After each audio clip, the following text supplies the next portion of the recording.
आजच्या ग्राउंडमध्ये माहिती घेऊयात द्राक्ष बागेत कलम करताना कलम काडीची निवड करताना काय काळजी घ्यायची ते।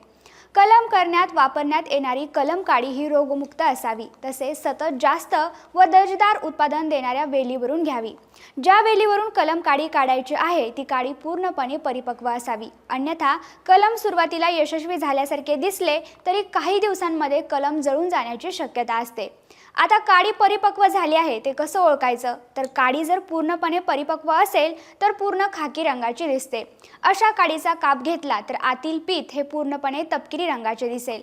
अशा प्रकारच्या काडीमध्ये आवश्यक ते अन्नद्रव्य साठलेले असते। हेच अन्नद्रव्य कलम केल्यानंतर डोळे फुटून 3 ते 4 पाणी अवस्था होईपर्यंत उपयोगी ठरते।